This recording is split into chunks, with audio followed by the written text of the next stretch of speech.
Student, इस video में हम पढ़ने जा रहे हैं अपने पारतंत्र का चौथा महत्वपूर्ण कार्य खाद्य श्रृंखला और खाद्य जाल के बारे में। तो देखिए, अभी तक हमने ये पढ़ा है कि सूर्य की किरणें जो आपतित होती है उसका 50% से कम भाग है वो फोटोसिंथेटिकली एक्टिव रेडिएशन होता है, और इसका 2 से 10% भाग प्रकाश का इस्तेमाल वो पादप होते हैं वो प्रकाश संश्लेषण में करते हैं। अब ये जो पादप होते हैं जिनको हम पारतंत्र में कहते हैं उत्पादक, इनको हम क्या कहने वाले हैं? उत्पादक कहते हैं। ये उत्पादक सूर्य की इस 2 से 10% प्रकाश के द्वारा भोजन का निर्माण करते हैं। अब ये जो भोजन है इस उत्पादक को शाकाहारी प्राणी खाता है, यानी जिसको अपन कहते हैं प्राथमिक उपभोक्ता। तो ये जो भोजन है वो शाकाहारी प्राणी के अंदर पहुंचता है, यानी ये ऊर्जा शाकाहारी प्राणी में पहुंचती है। फिर इसको खाता है मांसाहारी, जिसको अपन कहते हैं द्वितीयक उपभोक्ता। द्वितीयक उपभोक्ता को फिर खाता है तृतीयक उपभोक्ता। फिर इसको खाता है जो चतुर्थ या जो सर्वोच्च उपभोक्ता है, जिसको फिर कोई नहीं खा सकता। तो इस तरह से ऊर्जा का प्रवाह या भोजन का प्रवाह है वो उत्पादक से शुरू हुआ और फिर शाकाहारी प्राणी से फिर मांसाहारी प्राणियों में चलता गया।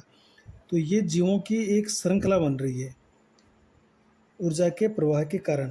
तो इस श्रृंखला को हम कहते हैं खाद्य श्रृंखला। तो इसके बारे में अपन चर्चा करेंगे। और जब विभिन्न प्रकार की खाद्य श्रृंखलाएं आपस में कनेक्टेड रहती है तो वहाँ पर बनता है खाद्य जाल। तो एक पारतंत्र स्थायित्व के लिए बहुत महत्वपूर्ण है कि अधिक से अधिक उसमें खाद्य श्रृंखलाएं और विकसित खाद्य श्रृंखलाएं पाई जाए, ताकि वो पारतंत्र उतना ही ज़्यादा स्थायित्व में बना रहे। तो देखिए, खाद्य श्रृंखला या खाद्य जाल, जिसको अपन फूड चेन या फूड वेब कहेंगे। तो सबसे पहले अपन इसमें पढ़ेंगे खाद्य श्रृंखला, फूड चेन। देखिए, भोजन की एक चेन बनी होती है, भोजन के प्रवाह के कारण जीवों की एक चेन बनती है, उसको खाद्य श्रृंखला या फूड चेन कहते हैं। किसी भी पारतंत्र में कोई भी जीव भोजन के लिए दूसरे जीव पर निर्भर करता है, ये अपन जानते हैं।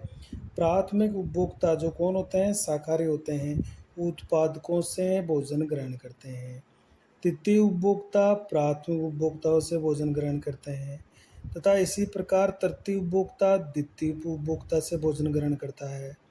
अतः पारतंत्र में उत्पादक से लेकर सभी उपभोक्ता भोजन ग्रहण करने के लिए एक श्रृंखला में व्यवस्थित रहते हैं, जिसे ही हम क्या कहते हैं? खाद्य श्रृंखला या फूड चेन कहते हैं। तो देखिए, उत्पादक, फिर प्राथमिक उपभोक्ता, फिर द्वितीय उपभोक्ता, फिर तृतीय उपभोक्ता, फिर चतुर्थ या सर्वोच्च उपभोक्ता।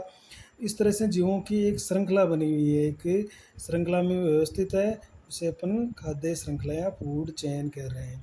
देखिए, एक उदाहरण देते हैं। सामान्य खाद्य श्रृंखला है, जैसे घास है, घास को बकरी खाती है और बकरी को जैसे मान लीजिए मनुष्य खाता है। तो ये उत्पादक हो गई घास। बकरी है वो शाकाहारी प्राणी है, जिसको अपन प्राथमिक उपभोक्ता कहते हैं, और मनुष्य को अपन कहते हैं द्वितीय उपभोक्ता। यहाँ पर मनुष्य किस स्थिति में है? द्वितीय उपभोक्ता में। इसी तरह से खाद्य श्रृंखला है, देखिए कि घास को खाता है टिड्डा, टिड्डे को खाता है फिर मेंढक, मेंढक को खाता है सरप, और सरप को खाता है मोर।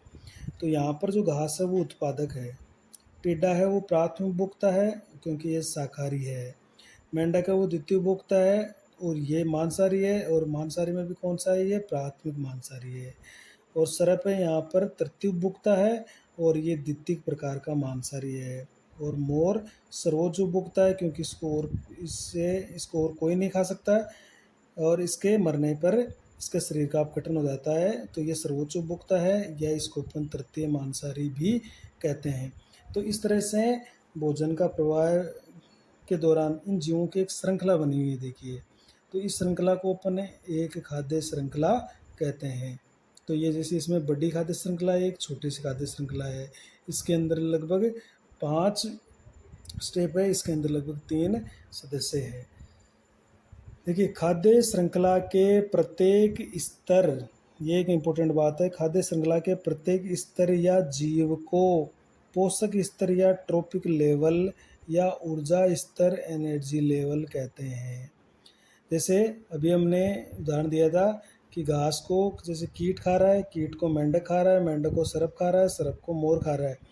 तो ये उत्पादक है, ये प्राथमिक उपभोक्ता है, ये द्वितीय उपभोक्ता है, ये तृतीय उपभोक्ता है, सर्वोच्च उपभोक्ता है।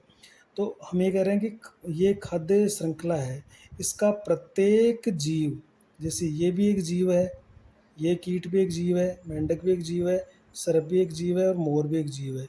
तो इसका प्रत्येक जीव एक पोषक स्तर कहलाता है या पोषक स्तर बनाता है, जिसको अपन ऊर्जा स्तर भी कहते हैं। तो ये जो घास है ये प्रथम पोषक स्तर है, अर्थात T1 है, ये प्रथम पोषक स्तर है, और कीट है वो द्वितीय पोषक स्तर है, इसको T2 भी कहते हैं।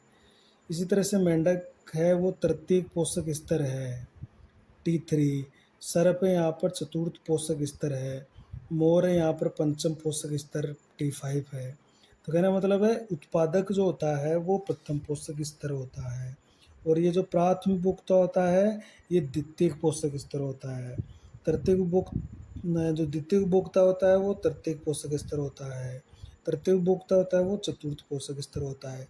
तो प्रत्येक जीव या प्रत्येक कड़ी या प्रत्येक स्तर, जिसको अपन पोषक स्तर या ऊर्जा स्तर कहते हैं, तो ये आपको याद रखना है।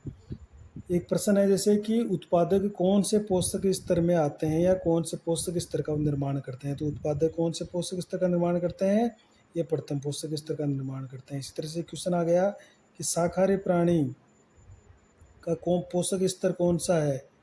तो शाकाहारी प्राणियों का पोषक स्तर कौन सा होता है, वो द्वितीय पोषक स्तर होता है, द्वितीय पोषक स्तर होता है। तो इस तरह से प्रत्येक जीव या कड़ी को हम पोषक स्तर भी कहते हैं। तो एक नया शब्द हमारे पास आता है पोषक स्तर का।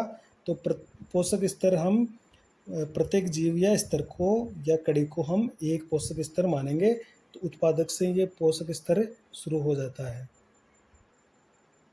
अब हम पढ़ने वाले हैं खाद्य श्रृंखला के प्रकार के बारे में, कि पारतंत्र में कितनी टाइप की खाद्य श्रृंखलाएं चलती रहती है। तो प्रकृति में देखिए 3 प्रकार की खाद्य श्रृंखलाएं पाई जाती है। पहले अपन पढ़ेंगे चारण खाद्य श्रृंखला, जिसको अपन कहते हैं ग्रेजिंग फूड चेन। यहाँ पर चारण का मतलब है यहाँ पर ये शुरुआत इसकी पौधों से होगी, जिसको अपन GFC कहते हैं, ग्रेजिंग फूड चेन, चारण खाद्य श्रृंखला। देखिए प्रकृति में सबसे अधिक पाई जाने वाली खाद्य श्रृंखलाएं यही होती है। सबसे अधिक अगर कोई खाद्य श्रृंखलाएं हैं तो वो चारण खाद्य श्रृंखलाएं होती है। ये खाद्य श्रृंखलाएं उत्पादकों पादप से शुरू होकर उत्तरोत्तर क्रम में छोटे जीवों से होते हुए बड़े जीवों की ओर समाप्त होती है। ये एक महत्वपूर्ण बात है कि उत्पादक से तो शुरू हो रही है पौधों से, और फिर छोटे जीवों से होते हुए बड़े जीवों की ओर जाकर समाप्त हो जाती है। तो उदाहरण के लिए अपन इसके उदाहरण देखते हैं कि चारण खाद्य श्रृंखला के उदाहरण क्या है। तो देखिए जलीय पारतंत्र में चारण खाद्य श्रृंखला का उदाहरण क्या हो सकता है। तो एक पादप पलवक है, ये उत्पादक होते हैं जलीय पारतंत्र में। पोषक स्तर पहला है ये, इसको खाता है जंतु पलवक, और फिर इसको छोटी मछलियाँ खाती है और छोटी मछलियों को बड़ी मछलियाँ खाती है। तो ये द्वितीय पोषक स्तर, ये तृतीय के चतुर्थ पोषक स्तर। तो यहाँ पर पादपों से शुरू हो रही है, और फिर जंतु पलवक छोटे जीव होते हैं, फिर छोटी मछलियाँ और छोटे जीव है, फिर बड़ी मछलियाँ बड़े जीव है। तो उत्पादकों से शुरू हो रहा है और छोटे जीवों से होते हुए बड़े जीवों यानी बड़ी मछलियों की ओर ये जाकर श्रृंखला समाप्त हो रही है। तो इसमें इतना याद रखना आपको कि उत्पादकों से शुरू होकर फिर छोटे जीवों से होते हुए बड़े जीवों की तरफ समाप्त होती है, तो उसे हम चारण खाद्य श्रृंखला कहते हैं, और सबसे ज़्यादा पाई जाती है ये देखिए प्रकृति के अंदर। स्थलीय अपने एक उदाहरण और दे दीजिए। ये तो हमने जलीय पारितंत्र का उदाहरण देखा है, अब अपन एक स्थलीय पारितंत्र का एक चारण खाद्य श्रृंखला का उदाहरण देखते हैं कि घास है, घास को खाता है खरगोश, खरगोश को खाता है भेड़िया, भेड़िया को खाता है शेर। तो इस तरह से ये पहला पोषक स्तर हो गया, ये दूसरा हो गया, ये तीसरा हो गया, ये चौथा पोषक स्तर हो गया। या इसको अपन उत्पादक, प्राथमिक उपभोक्ता, द्वितीय उपभोक्ता और सर्वोच्च उपभोक्ता कह रहे हैं। तो ये घास यानी उत्पादकों से शुरू हुई, और खरगोश छोटा प्राणी, फिर उससे बड़ा प्राणी भेड़िया, और उससे बड़ा प्राणी शेर। तो यानी घास से शुरू हो रही है, उत्पादकों से शुरू हो रही है, छोटे प्राणियों से होते हुए बड़े प्राणी की तरफ ये समाप्त हो रही है। तो ये भी एक चारण खाद्य श्रृंखला है। चारण खाद्य श्रृंखला को हम परभक्षी प्रीडेटर या शाकवर्ती खाद्य श्रृंखला भी कह रहे हैं, क्योंकि ये पौधों से शुरू हो रही है और बड़े जो परभक्षी जीव होते हैं उसके छोटे जीवों से होते हुए बड़े परभक्षी जीवों की तरफ ये समाप्त हो रही है। तो परभक्षी या शाकवर्ती खाद्य श्रृंखला भी इसको हम कहते हैं। दूसरी टाइप की जो खाद्य श्रृंखला चलती है प्रकृति में वो होती है परजीवी खाद्य श्रृंखला। देखिए, परजीवी खाद्य श्रृंखला जिसको पैरासाइटिक फूड चेन कहते हैं। तो ये खाद्य श्रृंखला उत्पादकों से शुरू होती है, ये तो इम्पोर्टेंट है, लेकिन बड़े जीवों से होते हुए छोटे जीवों पर समाप्त होती है। उससे उल्टा है, उत्पादकों से शुरू होती है लेकिन बड़े जीवों से होते हुए छोटे जीवों की तरफ समाप्त होती है, यानी बड़े जीवों पर रहते हैं परजीवी, तो उस परजीवों पर जाकर ये समाप्त होगी। जैसे पादप, पादप है, पादप से भोजन लेता है पक्षी, या पक्षी खाते हैं पादप को, और इन पक्षियों पर कई तरह के जीवाणु रहते हैं तो वो परजीवी के रूप में रहते हैं। तो भोजन गया पादप से पक्षी में और पक्षी से ले लिया जीवाणुओं ने, तो ये भी एक खाद्य श्रृंखला है, लेकिन ये परजीवी खाद्य श्रृंखला है। पौधों से शुरू हो रही है लेकिन बड़े जीवों से होते हुए छोटे जीवों की तरफ समाप्त हो रही है। इसी तरह से पादप को खाता है हिरण, और हिरण को खाता है शेर, और शेर पर रहती है जुएँ। तो इन जुएँ हैं वो शेर से भोजन ले रही है। तो ये भी पौधों से शुरू हो रही है और फिर बड़े जीवों से होते हुए छोटे जीवों की तरफ समाप्त हो रही है। तो ये भी एक परजीवी खाद्य श्रृंखला ही है। इस तरह से पादप को जैसे खाता है घोड़ा, घोड़े पे लगी रहती है जोंक जो उसका खून चूसती रहती है, यानी उससे भोजन लेती रहती है। तो ये भी एक परजीवी खाद्य श्रृंखला है। इस तरह से पादप की जड़ है उसमें निमेटोड रहते हैं, परजीवी रहते हैं, और उन निमेटोड में रहते हैं जीवाणु जो उसके परजीवी होते हैं। तो भोजन जा रहा है पादप से निमेटोड में, निमेटोड से जीवाणुओं में, तो ये भी एक परजीवी खाद्य श्रृंखलाएँ हैं। यानी पौधे से शुरू हो रही है उत्पादकों से और फिर बड़े जीवों से होते हुए छोटे जीवों की तरफ समाप्त हो रही है। तो ये कहलाती है परजीवी खाद्य श्रृंखला, जो भी हमारी प्रकृति के अंदर पाई जाती है। तीसरी प्रकार की खाद्य श्रृंखला के बारे में अपन चर्चा करेंगे, अपरद खाद्य श्रृंखला, या जिसको डेट्राइटस फूड चेन कहते हैं। तो पहले बात तो इस अपरद के बारे में आप समझिए। अपरद क्या होता है? ये मृत जीवों के शरीर होते हैं या उनके अवशेष होते हैं। जो जीवों के मृत शरीर या उनके जो मृत अवशेष होते हैं वो अपरद कहलाते हैं। तो ये खाद्य श्रृंखला मृत कार्बनिक पदार्थों, यानी जिसको अपन अपरद कहते हैं, उससे शुरू होती है। तो सबसे इम्पोर्टेंट बात इसकी यही है कि ये मृत कार्बनिक पदार्थों जिनको अपन अपरद बोल रहे हैं वहाँ से शुरू हो रही है, जिसे सड़े गले गोबर से या मृत जीव के शरीर से या सड़ी हुई पत्तियों से या सड़ी हुई लकड़ी से। तो इस तरह से मृत कार्बनिक पदार्थों से शुरू होती है और मृत कार्बनिक पदार्थों का अपघटन करने वाले जीवों से होते हुए उन जीवों की ओर जाती है जो अपरदहारी जीवों को खाते हैं। तो देखिए, शुरुआत हो रही है अपरद से और फिर धीरे धीरे उन जीवों की ओर आगे बढ़ती है जिसको अपरदहारी जीव उनको खा जाते हैं। जैसे अपरद, कोई मान लीजिए सड़ी गली पत्ती है उसको खा रहा है केचुआ, केचु खा गया मेंढक, मेंढक को खा गया सर्प, सर्प को खा गया बाज। तो ये स्टार्टिंग इसी कहाँ हो रही है? अपरद से हो रही है, तो इसलिए अपरद खाद्य श्रृंखला है। इसी तरह से अपरद जैसे कोई भी सड़ी गली कोई कार्बनिक पदार्थ है उसमें जीवाणु कवक लग जाते हैं, फिर इनको खा जाते हैं केचुए, केचुए खा जाता है छोटा पक्षी, फिर इसको खा जाता है बाज। तो ये भी एक अपरद खाद्य श्रृंखलाएँ हैं जो प्रकृति में ये चलती रहती है। तो मृत कार्बनिक पदार्थों से शुरू हुई और फिर ये उन जीवों की तरफ बढ़ती है जो जीव इन अपरदकारी जीवों को खाते रहते हैं।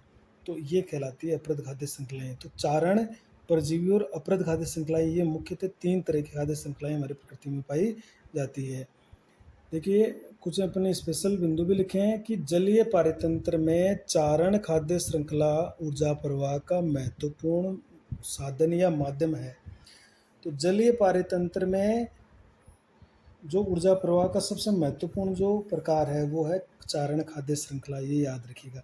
और स्थलीय पारितंत्र में चारण खाद्य श्रृंखला की तुलना में अपरद खाद्य श्रृंखला द्वारा अधिक ऊर्जा प्रवाहित होती है।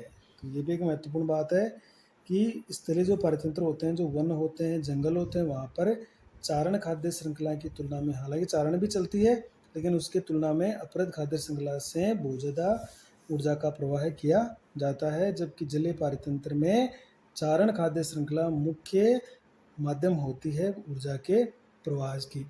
अब अपन पढ़ेंगे खाद्य जाल या जिसको अपन आहार जाल भी बोलते हैं। तो खाद्य जाल या आहार जाल, देखिए जाल क्या होता है, जिस तरह से जाल के जो रेशे होते हैं या जिसका ताना बाना उसमें बुना होता है, एक दूसरे से उलझे हुए रहते हैं। तो उस तरह से जब विभिन्न प्रकार की खाद्य श्रृंखलाएं आपस में एक दूसरे से जुड़ जाती है या आपस में कनेक्टेड होती है, तो उस एक जाल बनता है जिसको अपन खाद्य जाल या आहार जाल कहते हैं। प्रकृति में विभिन्न खाद्य श्रृंखलाएं आपस में किसी न किसी पोषक स्तर से जुड़कर एक अत्यंत जटिल खाद्य जाल का निर्माण करती है। देखिए, एक जब अपन वन की बात करें, जंगल की बात करें, तो उसमें बहुत सारी खाद्य श्रृंखलाएं चलती है और वो आपस में कहीं ना कहीं जुड़ी हुई रहती है। तो वहाँ पर खाद्य जाल श्रृंखला न होकर खाद्य जाल पाया जाता है, और खाद्य जाल जितना घनिष्ठ होगा एक पारतंत्र उतना ही मजबूत होता है।